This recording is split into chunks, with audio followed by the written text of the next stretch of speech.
Covering the Eagles for ESPN.com and 97.5 The Fanatic. Mr. Tim McManus on the Comcast Business Hotline. How you doing today, Tim?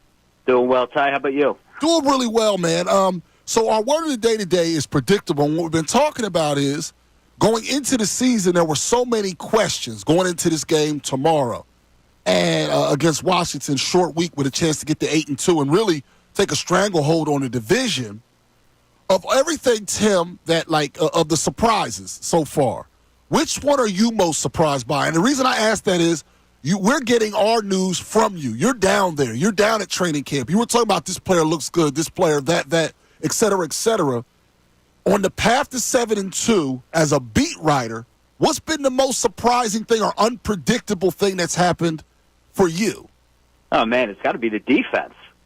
It's got to be the defense. Yeah. I mean, they lose Fletcher Cox and they lose Hassan Reddick. You're getting an upgrade at defensive coordinator with Vic Fangio, but you're relying on guys like that we had hardly any familiarity with, like Zach Bond. The first, remember that? Like Fangio's first linebacker comes out of his mouth is Zach Bond, and we're all looking at each other like, who's that? I thought he was supposed to be an edge rusher. So guys like him, rookies like Quinion Mitchell and Cooper DeJean thought that they had talent and that they had a future, but we didn't realize that they were going to be like difference makers as soon as they jumped onto the field. So it's got to be the defense for me. I mean, we knew that there was potential just coming out their ears on offense because of the talent level and the amount that they've invested in there. But defense was a big question mark. And man, who would have thought that would be like a top 5 defense, at least to this point? All right, you look at the Commanders that you have tomorrow. How big of a problem is Jaden Daniels? He's a big problem, and it's not just because he has the dynamic ability with his legs, but he's also able to carve you up through the air, and he's not turning the ball over. Rick, he only has 2 picks, to this point in the season, so he's being very smart with the football while also pushing the ball down the field and then being creative. I thought it was really interesting talking with Vic Fangio this week, and I asked him, how much he was looking at that Pittsburgh tape. They played the Steelers last week. The Steelers did a really good job on Daniels. He only had 5 rushing yards on 3 attempts. And the one thing that he pointed to was the talent at the edge for the Steelers. That's T.J. Watt and Highsmith, and basically saying that was a big key to why they were able to kind of contain Daniels. And that's why I'm really interested to see how it sort of manifests on Thursday night, because as we know, that's not really the strength of the Eagles is on the edge. And we know that Pittsburgh has having to play Lamar Jackson twice a year, they're really good at honing in on quarterbacks that are mobile, whereas the Eagles this year haven't really dealt with that too much. And so one of the multitude of reasons why I think this matchup is fascinating to see how Fangio handles that element and to see if the edge rushers are kind of up to the task. That will be something to watch. Now, Jalen Hurts, I want to ask about him because he had the turnovers. I think, honestly, that son that some of the Cowboys were complaining about, CeeDee Lamb especially, I think that played a role in him struggling a little bit early. But then he settles down. You look up at the end, another 115 quarterback rating game and 4 total touchdowns.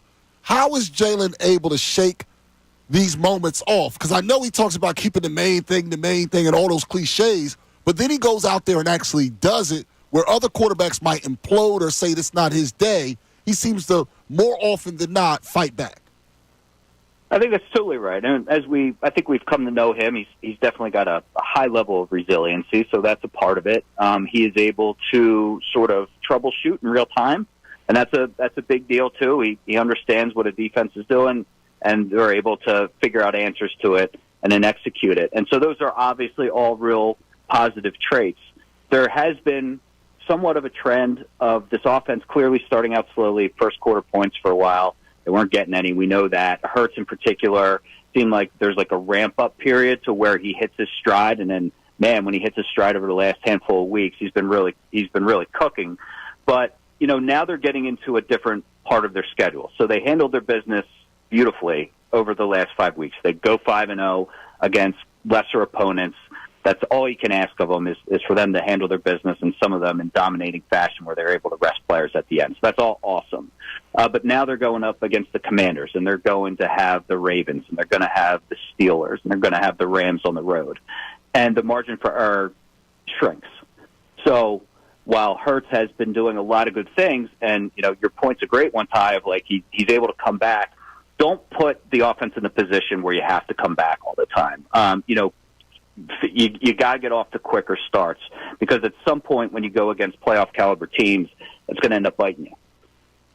All right, I got to ask you, Quinyon Mitchell has been outstanding, one of the best in the league. You look at Cooper DeJean, same thing. I mean, these guys have stepped in and gotten the job done. We saw what happened with Jalen Carter later in the year last year. Is there any nerves about, the whole rookie thing and the longer NFL season that these two guys could slow down? That's a good point. I mean, with Carter, he this year is, he definitely hit that wall last year. And now he's eating a lot more snaps. Fangio is really using him quite a bit, and so you wonder if he fades a little bit down the stretch. That is in the back of my mind, is whether he's getting overused.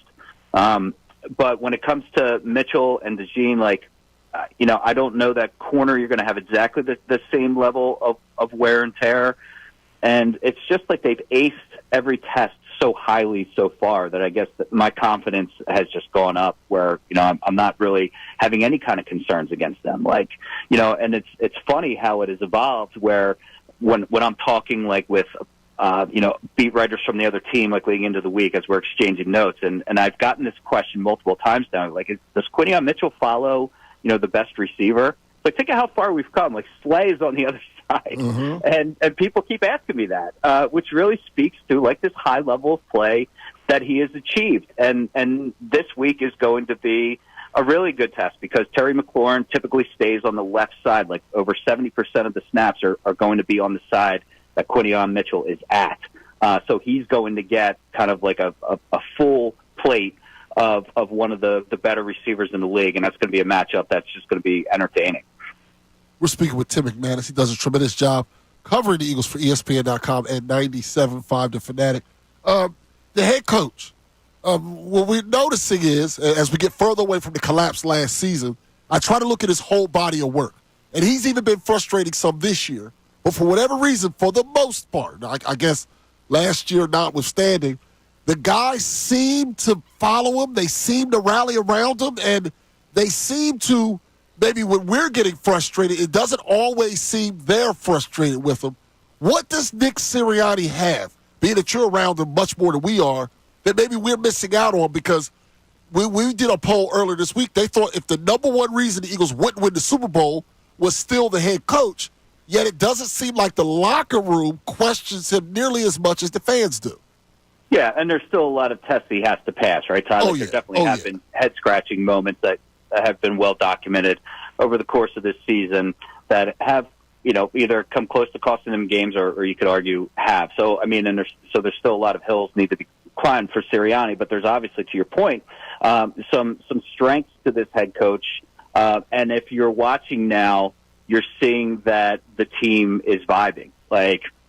Whether it's off of turnovers and they have their choreographed celebrations, or post game where they're all like that Jordan Davis dance I'm sure you saw, where they're all in there doing along. You could just it's there's a much lighter air this year relative to last year.